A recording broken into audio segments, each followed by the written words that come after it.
are amazing because our passion is limitless and our drive is intense. Therefore, you will not deny your grind. You are now watching the Faith Grind Inspire podcast with your host, Dr. Recording. And then you have a water here if you want. That's what I need right now. Is that on phone? Oh, yeah. Cool. You ready? I don't think so. Let's make it happen. Let's make it do what it do. Let me see. All right.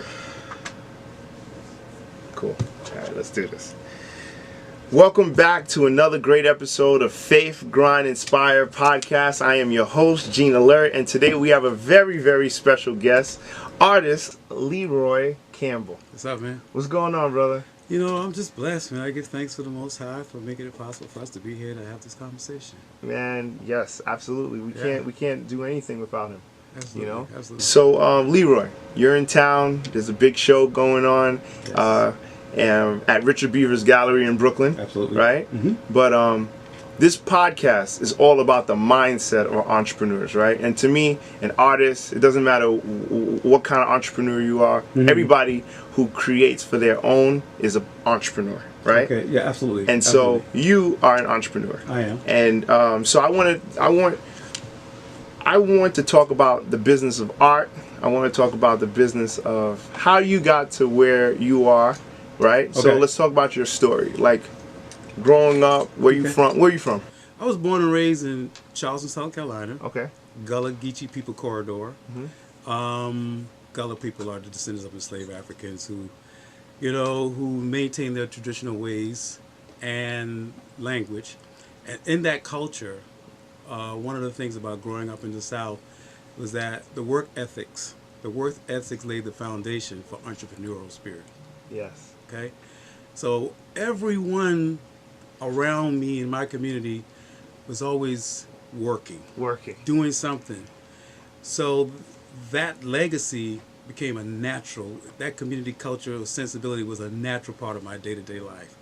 So by the time I found my path and what I was supposed to do, all I had to do was know what I was supposed to do and then apply that energy, work ethics, and figure out what the business model would be, and then let that be my integrity. So I love that because you said work ethics like Absolutely. a few times, right? Yeah. And to me, you see the smile on my face. Like, I saw that. You know, that's something that. Do you think work ethic is something that in today's day and age, like that's like sort of like taking out? You know, because back in the day, you said something interesting. You like, I grew up with that, you know? Right. Do you think that because of like the way society is now, it's like the work ethic is sort of getting washed down, watered down? Well, society has changed. You know, society is more of a technological society. And so more that community culture, that community-based, that labor structure is no longer there, right? It's there for people who might be in constructions or a blue-collar worker job. But the work ethics, that's why I don't like to call young people lazy. That's not fair. Yeah, it's not fair. They're not given an environment by which to gauge that with. But they have a different work ethics in terms of what's being offered to them now. So it's not less, it's just changed. It has evolved to something else. You know what I'm saying? I like that. I still have my work ethic because I'm of that generation. So even though I'm coming into the young people's generation, I'm able to marry the two. Yeah. So my goal has always been how to get them to marry back. That's the goal. That's the goal. That's the goal is so we can't get them to marry back by criticizing them or charging them for something that they're not responsible for. They never seen it. It's that they don't. You're right. It's not even. They weren't exposed. It's to not them. a fair charge. It doesn't make any sense to charge them with something they have no idea. Yeah. What you're talking about. So they look at you like they just don't like us. You're right. It has nothing to do You're with. so right. Right. It's just this misconnection. It's like we don't. When we talk about each other, we need to contextualize everything we talk about. So now they're giving us technology. They're giving us that. They have that. I'm going to make this work. I'm going to do something outside the box. They don't. They have a different work ethics, but it's mental. It's mental. It's true. Very mental. It's true. Powerfully mental. It's true. Yeah, and I love it because they are not afraid. Well, let me say this. They don't have. If we as young people, as my generation, being introduced to what they were doing, we could be afraid. They're not. There's no such thing as being afraid because they don't have anything in front of them except examples. You know what I mean? Of so many people being involved in that, so they just know that that's a kind of a second nature. So there's nothing to be afraid of. It's not to be afraid Yeah, of. there's no fear concept Yeah, in you're their right. in their mentality. It's just like, okay, I'm doing this. This is exposed to me. I can do this. And also something Love else it. too, especially with the youth. I've noticed something about commitment.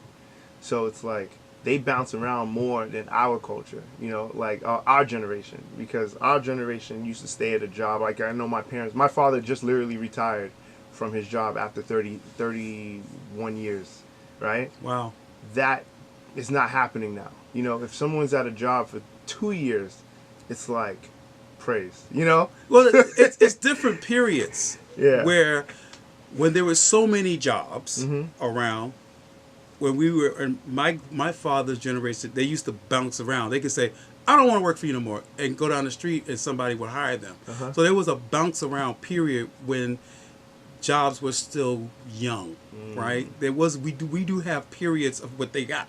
See, cycles are always happening, right? We tend to isolate them as if though they're new things or something that's not happened before. You can always find, for everything that's happening, there's a historical context for it. I love that. You can always find something where it came from. So there was a period where people used to quit jobs and go down the street and get another job. It was that quick. But you So see, you think we're in that same era right now?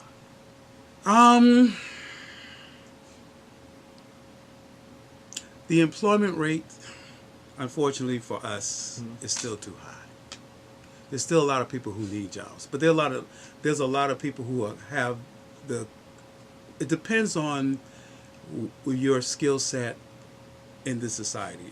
If you're an IT person, you might be able to jump around a lot. You know what I'm saying?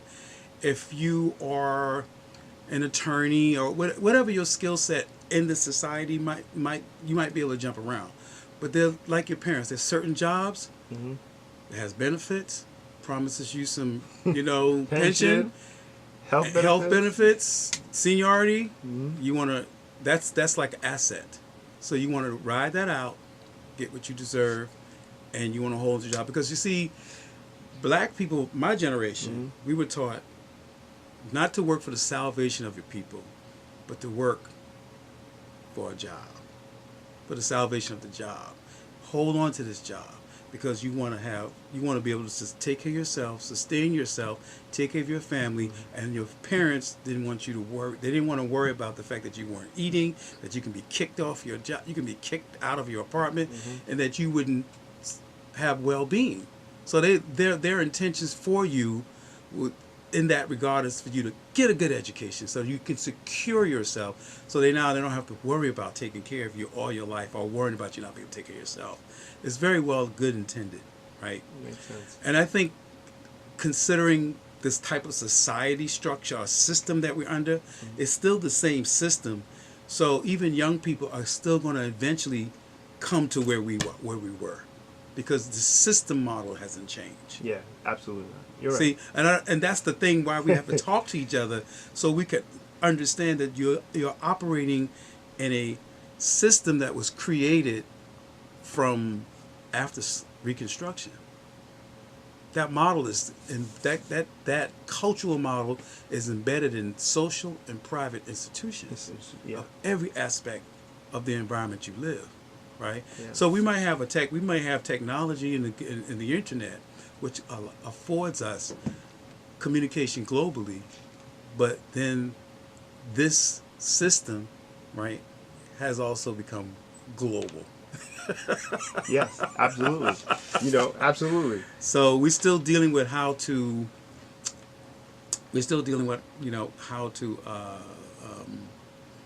sustain ourselves and work together, right, as a community, so we can ensure that each generation will have a better opportunity to thrive, not only survive but to thrive and take care of their family.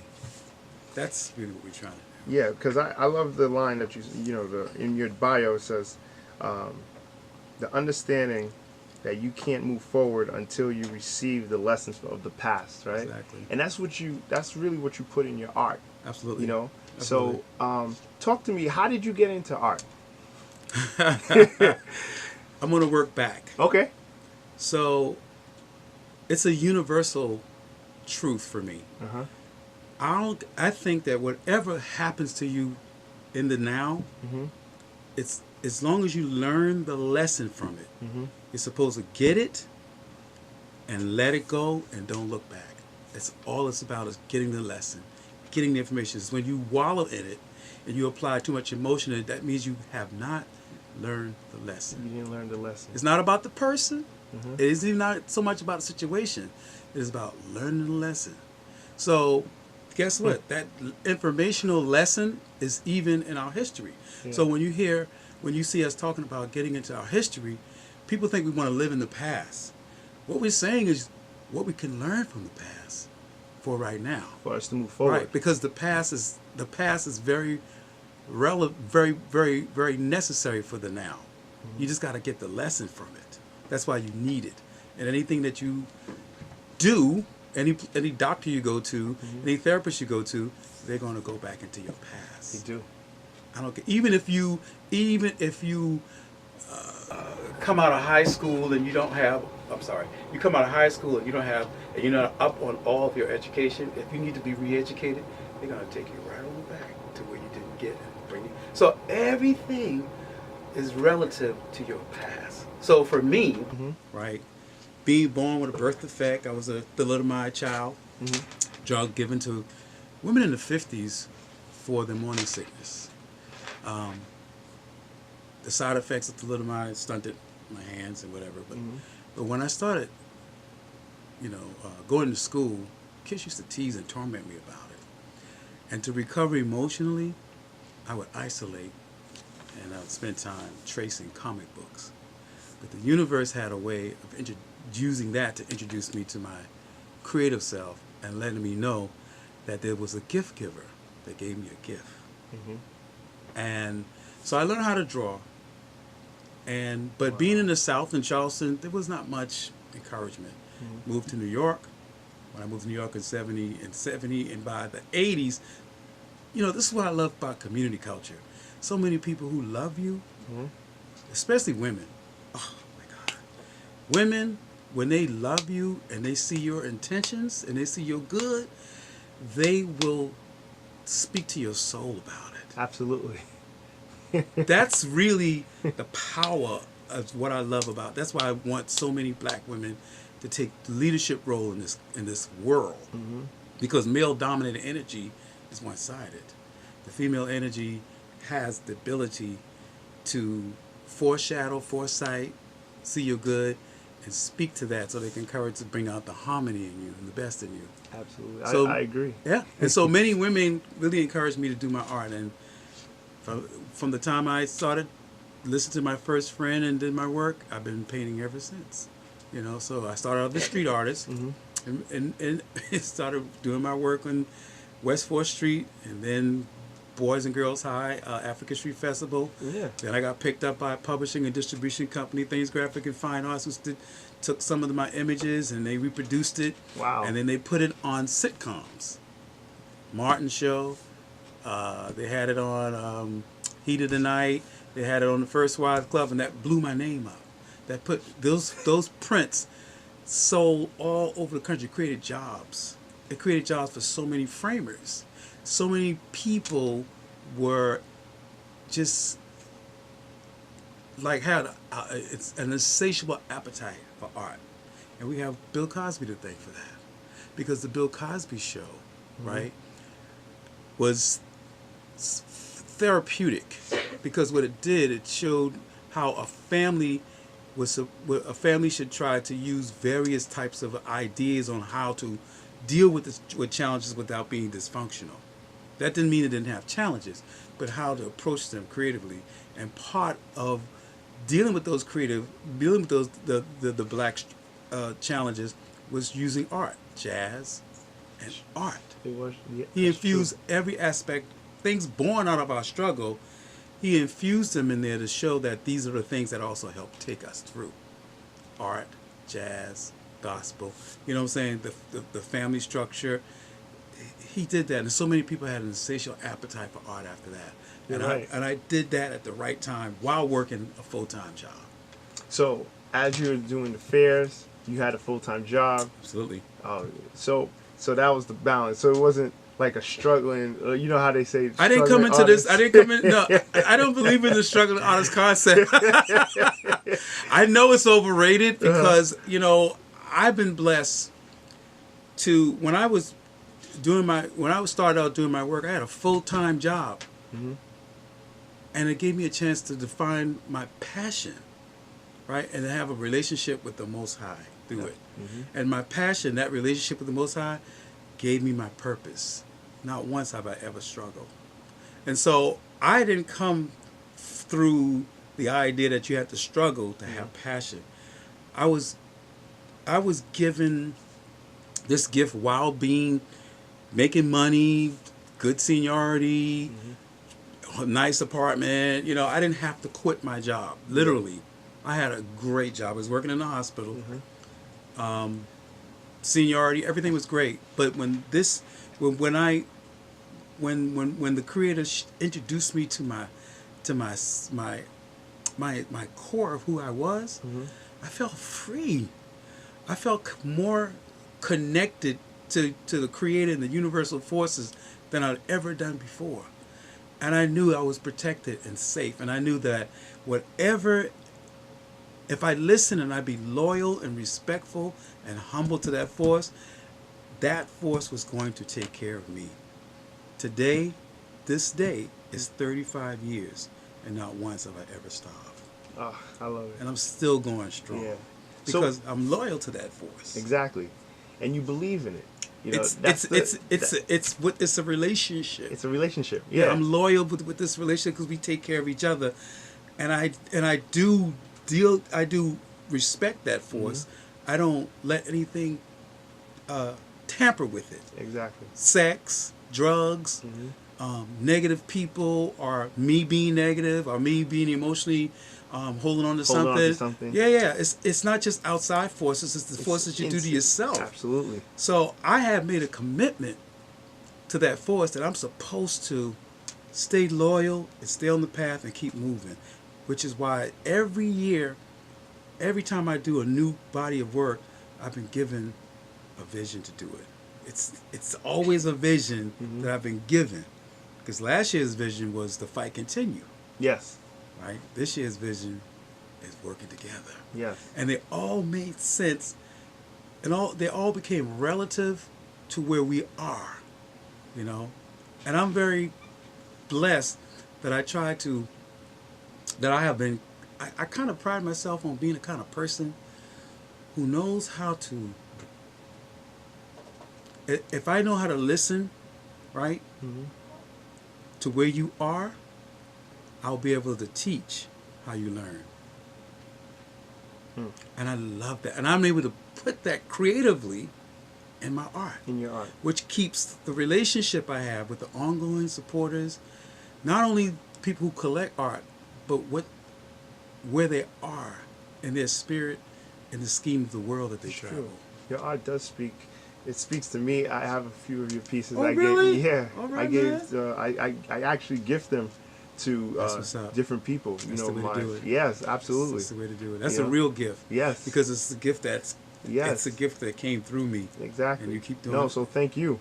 Thank the Most High, brother. And so something you probably know this, but you're one of my clients, right? You look familiar. I'm trying to. I kept looking at his face. I'm saying, I'm a little older now. What do we do? I print for you. Yeah, I'm your printer. For which prints? For your flyers, your posters, things that you need to get done. I remember. Oh my goodness. Well, we've never physically met. What? But it's always, it was a referral from Richard. But I was like, listen, brother, you've done, dude, you're a very talented man. You've done excellent. Thank you. You're a brilliant brother. Thank you. Oh my God. Yeah, I was like, and I'm happy to see you glowing in this light, man. This is what it's all about.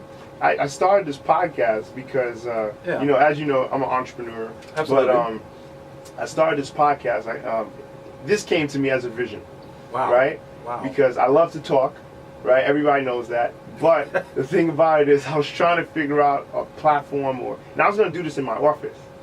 And December 31st last year, I called one of my homegirls, my sisters, Barbara. She works at this radio station. Wow. And I was telling her, and I never do this. I never call people to ask them validation for my idea. I understand. For a vision that God gives me. So I'm not going to ask another man, is God right? Is God right? Right? So there's nothing wrong with that if you're listening to the God and the person. Exactly. You got to know who to talk to You to have gotta know that who to talk godness. to. And right. that's why I called her. I got it. That's why I called her, because I believe that Yes. if God's going to speak to anybody to confirm this, it's going to be her. Absolutely. Right? So I called Barbara, and Barbara said, you know what? Before you pull the trigger to do it on your own, because I know that's what you're going to do. You're going to jump right in. I'm going to speak to some people at my station. And I was able to get a deal here, and we've been rocking for a year now. Absolutely, we're about to see our 1 year anniversary. Give so thanks, brother. Yeah, give thanks all day. You know, The so years God are going is to good. add up Mhm. because you're very good. I feel comfortable with you. Yeah, thank you. You're asking very questions that when I talk about it, I feel like I'm exercising my spiritual muscle. Mm-hmm.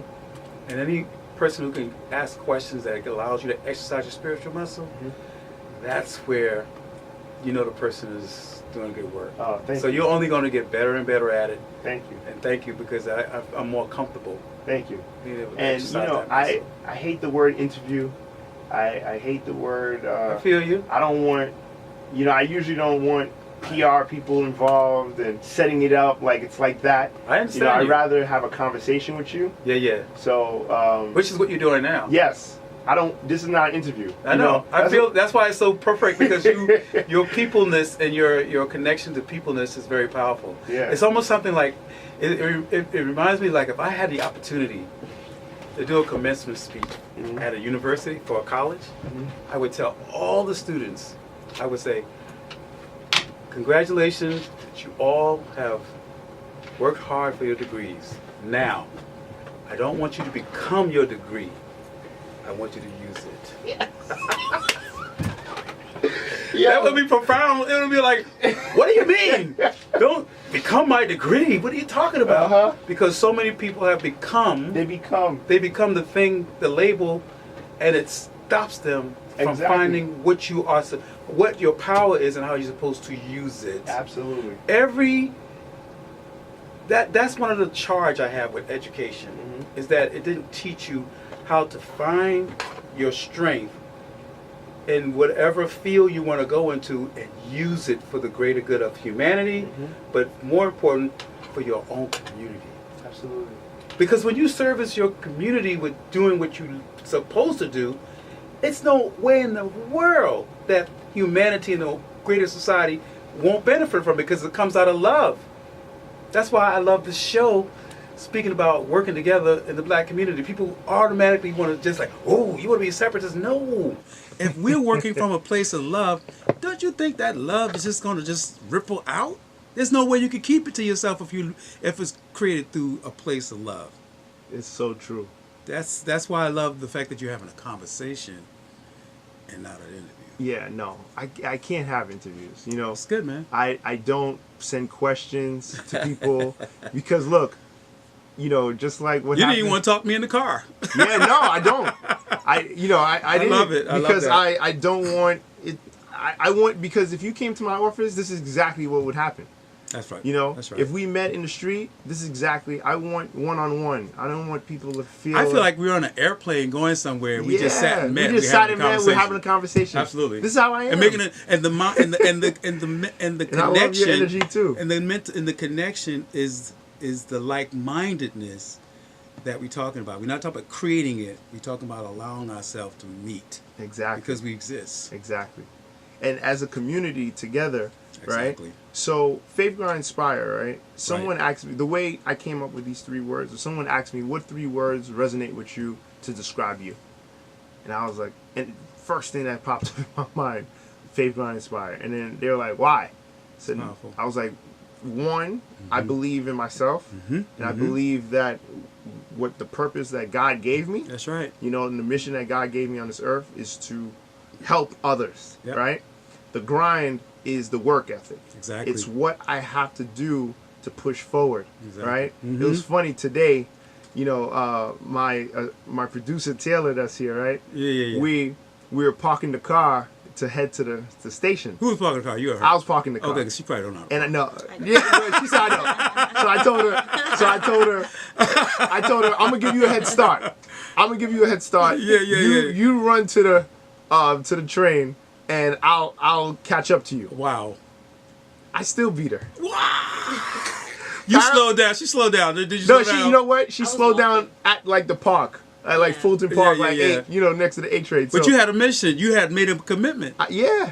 I said, you know what? You made a but commitment. I wanted to show. I was like, and then when we got to the platform, I said, I'm 37 and I'm like 12 years older than you, Uh-oh. and I still beat you. Uh-oh. I was like, so I was just like, but the grind. Exactly. You see what I'm saying? Because I have a mission. Like Yeah. my mission is, I have to be on time. I have to make sure I deliver everything on time. And the thing is, like, someone has to be accountable. And if it's not you, it's me. So no one's gonna blame anybody else except Gene. You see what I'm saying? Like That's true too. and so that's the grind. So I've been working like this since I was a kid. Yeah. You know, and Me too. you know, so it's always, and when you said work ethic, that's why I was like smiling. Yeah. I Because saw that. as a kid, when you were saying you saw it, I saw it. Like my father, like you don't know my dad, but I'm gonna tell you about my dad, right? Mm-hmm. My father would wake up at 4 o'clock in the morning every day. Wow. He literally just retired like last month, and then he actually went back as a consultant to come because he can't quit. He doesn't want to leave. And so 4 o'clock in the morning, I Right. saw this man wake up. And then every day he came home and he prepared for the next day. Yeah. I saw it every day for 5 days a week.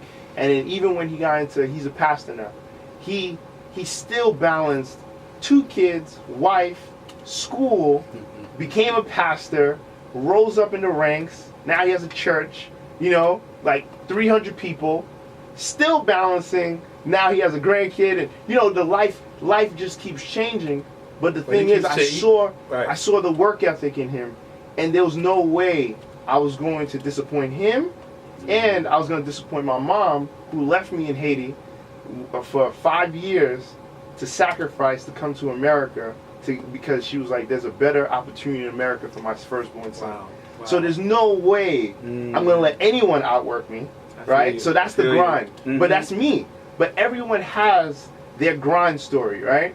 And then the inspire part is by me just sharing this story and telling you this testimony, right? Absolutely. Testimony is a big word. Is going to inspire someone Exactly. to take action in their life. Because they might have, everyone has a why. Everyone has a reason why they work hard. But sometimes you just sit back. You don't really, if no one's making it accountable for you to do it, Right. you're not going to do it. Yeah, because I had accountability. We had tons of accountability growing up. I grew up in a community culture, and we were like although we were in a segregated era, the people around me, I never heard them talk about the segregation. They just talk about what you're supposed to be doing. You see? Everybody, from the school to the community, everywhere we went, somebody made you accountable. And let me tell you what else. There was immediate consequences for your action. So what that did was made you conscientious of your own action when you weren't around them, right? It's someplace in there. Then the old folks giving you these proverbs, telling you about yourself, stimulating, putting you a seed for your own wisdom. So now when you walk in, you're going to have some wisdom to appeal to go to when you need to think things through, right? Then you saw not only everybody working, but then you saw students eager to please the adults by showing them that they're ready to be there to work, right? To help out. To be able to get that response back. You're good. We needed to please our elders. Absolutely. There was so much power. I couldn't even curse. If any one of us missed, and if you let somebody, a teacher or old folks, hear us curse, it would be the worst feeling we could ever have. We'd be apologizing every time we see them. Yes. Because we disappoint. But so we wanted to please them, and they expect the best of us. And the reason why we were like that, because we know that they talk to us with love. Mm-hmm. And whatever you give in love, you're going to be loyal to it. It's so true. So we had a lot of that all around us. Mm-hmm. And so the examples of seeing people of all ages work, and just from the church to the school and the community, this is what you're supposed to be doing. Yes. So that became part of your DNA. Yes. So while I'm still holding on to respecting the ancestors, mm-hmm. those elders, it becomes a part of you. So you're on automatic now. So now when you talk about, like we're talking about right mm-hmm. now, you call it a testimony, mm-hmm. somebody's going to hear that and say, you know what, that's what I needed to hear. Because you're not lecturing to them, you're talking about your own truth. Exactly. They have no choice but to get something out of it because you're not telling them what to do. I'm not telling them. You know, every speech, every keynote that I've ever done, it's never, they ask me, where's your speech? You don't use, oh my God. Yeah. I don't either. I don't. Oh, see? I don't because either. I'm like, I don't have to write my story down. I know my truth. I know my story. Right. I'm not going to lecture to anyone. No. I'm going to just tell them. Testify and tell I'm going to testify and tell them my story. And if you want a part of it and you want me to talk about a certain topic, I'm going to just tailor the story to that topic. Okay. But it's still my story. I don't need to write it down. I love you. You too, brother. You know? Because I do the same thing too. Richard said this is going to be the best interview. I love you, man, because I do the same thing too. I have been in many rooms with some of the most, I'm talking about all levels of people. So I was in a room full of billionaires. Yeah. Never had been in my life. Mm-hmm. Nervous to death. Like, I don't want to mess up. I had to make a presentation. So I went to the bathroom. I'm like, I can't even get past the first line. I said, because you're practicing. Yep. Stop. Mm-hmm. You know your art. Mm-hmm. Defend that. That's right. You're not here to be them. Oops, sorry. You're not here to be them. You're here to be you. Yeah. You have moral authority. You have more. That's all I had to take. I know this is mine. If I can't stand on my own truth in front of whoever, then I'm not honest about where I got. Exactly. And I've been given a gift. There's no way I'm going to disrespect the gift giver. No. I stood there in front of that audience. I walked from one side of the room, and when I finished, the rest of it, all night long, every last one of them, that was wonderful. Children were in the audience. They stood and they waited for me to sign their leg. The parents said, you touched them. So I know how to be truthful to who you are. And this is why, and I know we're going to get there, but this is why I feel like this period we're in, I know people want to work together. I know we could do this with that energy, right? And I know that if we just be deliberate and sharing, like you say, the testimonies, and not getting in the way, not you being in the way of the testimonies, so many more people will be in touch with their own testimonial strength. I just know it. No, I think we're in a chrysalis era. It's true. You know what a chrysalis is? Ooh, you ever seen a caterpillar? You know how a caterpillar turns into butterflies?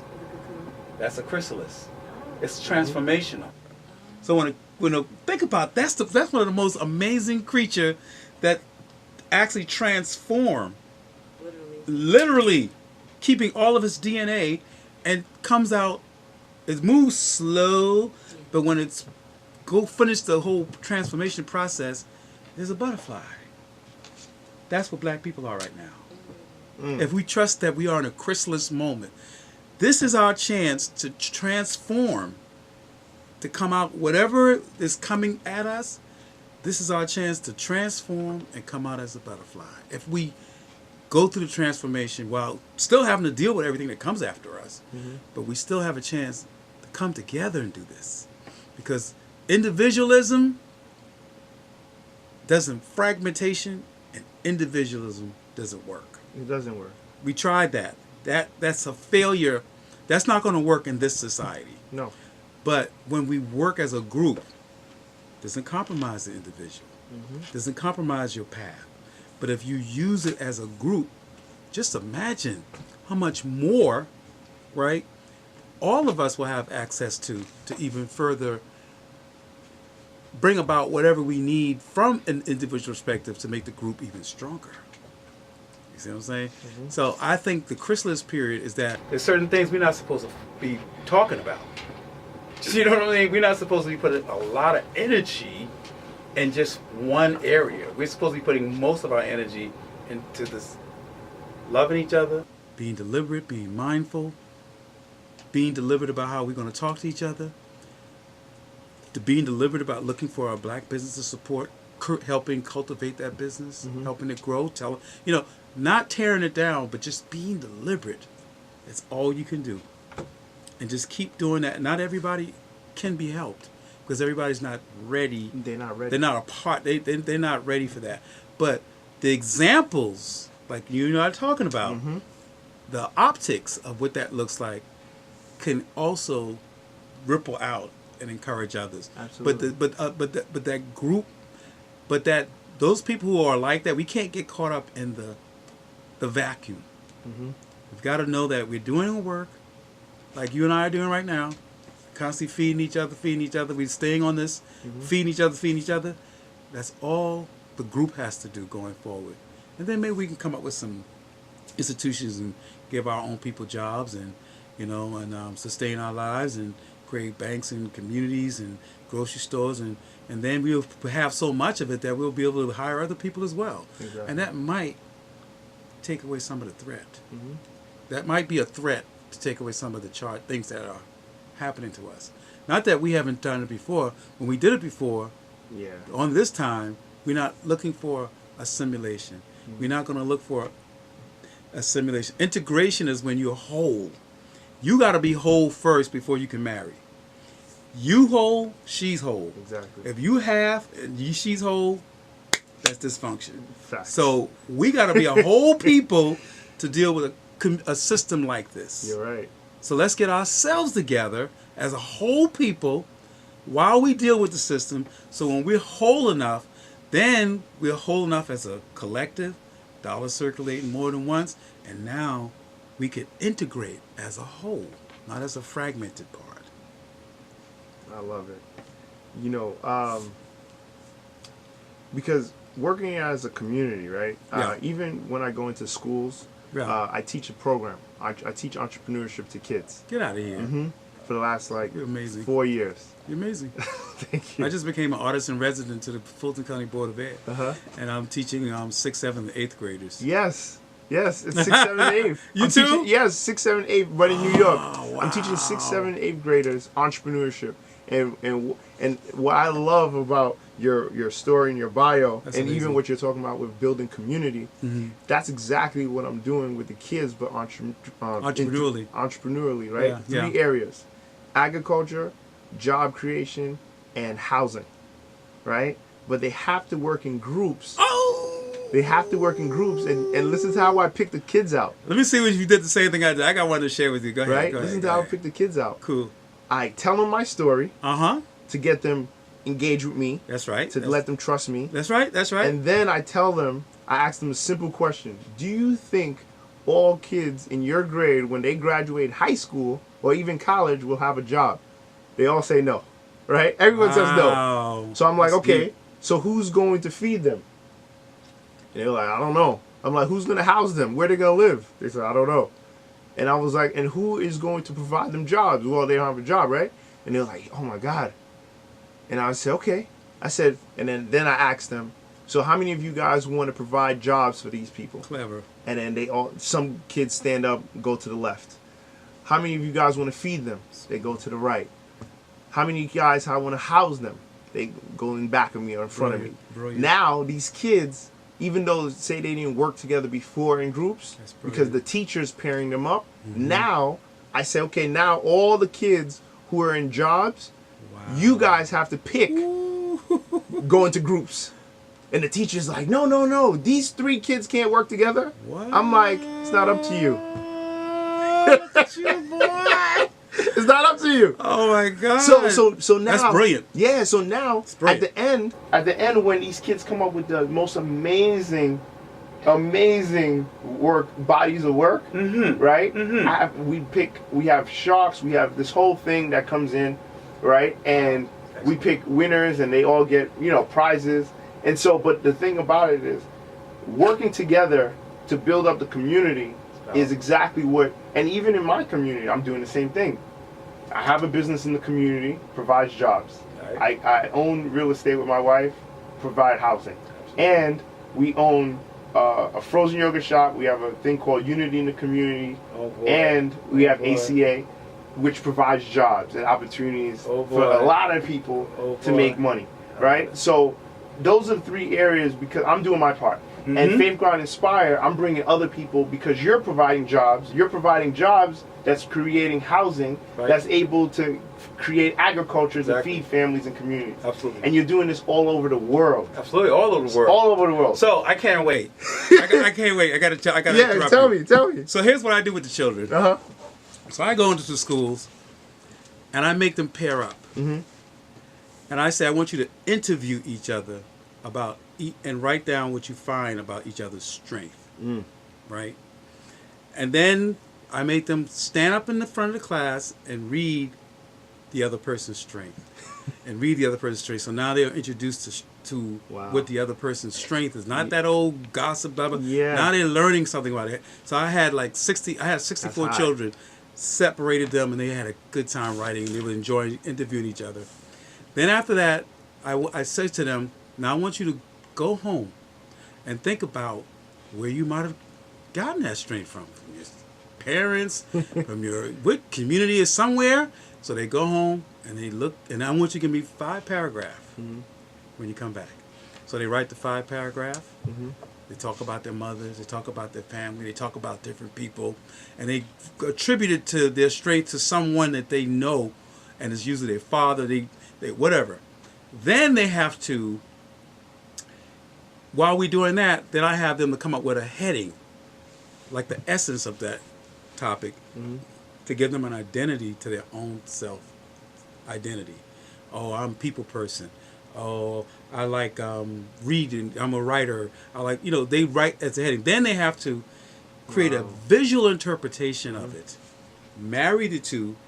We did that. We had 64 pieces all over the hallway. I love it. So when the parents came, those children had never, teachers left that classroom like they never saw those children sit across from each other and literally be interested in the strength. So that was the way to get them to think about working together. Exactly. And think about it. When you talk to each other, look at the fact that you learned something powerful about another person. See, I could set that up for your face. I can come in first, and then we can get you together, and then you take. It's like everybody could pull this together. We can pull it together.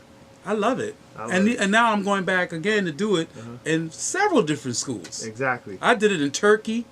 Oh my God. In Turkey. Turkey. Wow.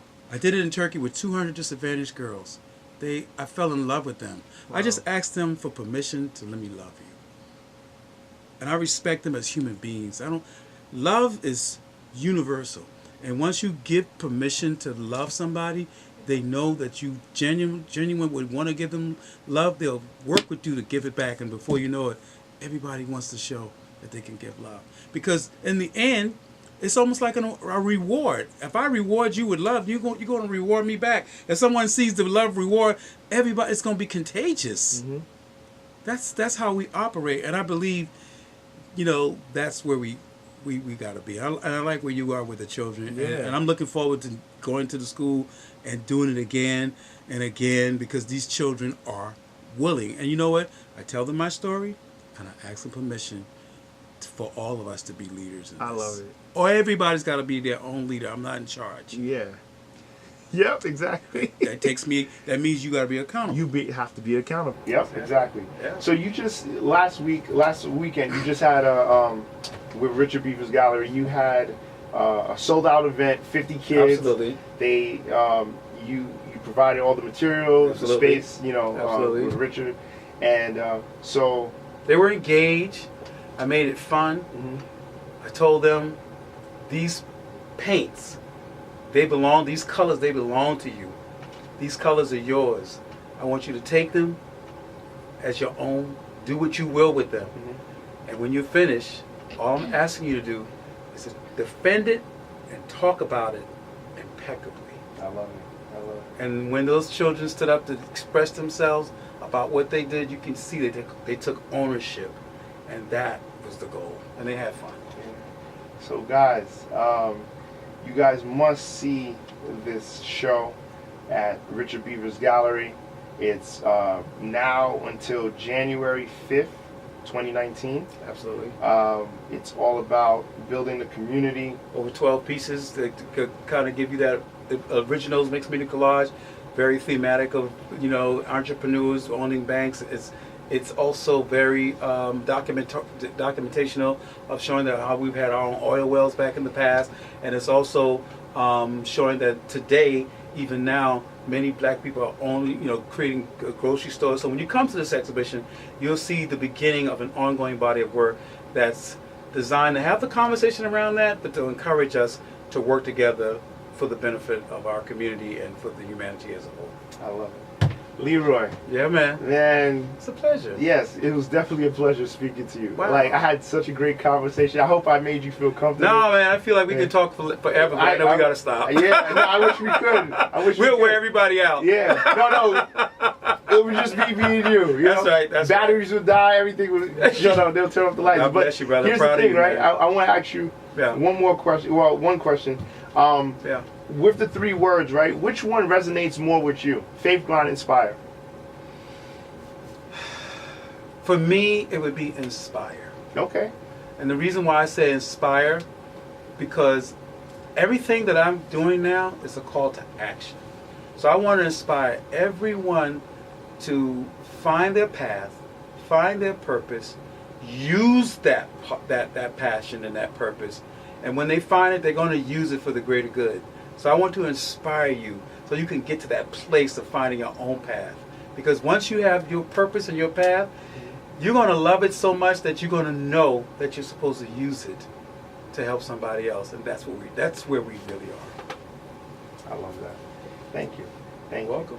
welcome. We have a listener question, which is a question we wanted to scrub through it for it to be related to art. All right. And the question is, how do you balance family and your artistic life? That's a great question. Let me tell you something, man. It's been, when you have a calling and a gift, sometimes it's neglectful.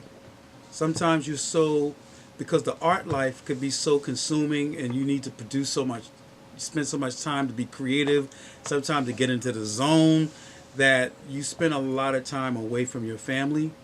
So I would say there are times where I have to remind myself to pull away and give family some time, because sometimes you need family. Because having the family time is also time for you to be inspired and to go back fully charged. But there are times where artists, we sacrifice our family sometimes because we're so consumed in getting, and once we get into this space called the zone, it's difficult to tear yourself away. It's one of the struggles that many artists sometimes have with their family. So it's like you got to be a really organized person to say, like right now I have my studio I go to, and I don't live and work in the same space. So you can go there and you have to say, this is my time. If you're a time person, this is all I'm going to give to that. And the rest I'm going to give to my family. You have to make yourself do that. Balance. Because you have to create your own balance. Yeah, you have to create your own balance, because sometimes it's so therapeutic that you just be loving it and forget that you need to spend some time. Absolutely. So please create your balance. I know. I suffer from that. A lot of people do. A lot of people do. A lot of artists. Yes. Yeah. All right. So thank you again, Leroy, for coming by. Thank you I for hope having everybody me. comes to the show. Please do. And please support. And just come by and see the art, buy the art, and check his website. Are you on social media? Yeah, I'm on Instagram, on Facebook, all of it. Look him up, Leroy Campbell. What's your handle? I don't remember. All right, just look up Leroy Campbell. I have someone that handles this for me. That's a shame. Yeah, it's okay. It's all right. And so thank you for tuning in to Faith Grind Inspire. You can catch us. You can catch us every Wednesday on the OG Podcast Network, faithgrindinspire.com, Spotify, Apple, Google Play, wherever you listen to podcasts. Check us out, subscribe, tell a friend to tell a friend. Thank you once again, Faith Grind Inspire. LeroyCampbellOriginals.com. Peace. Peace.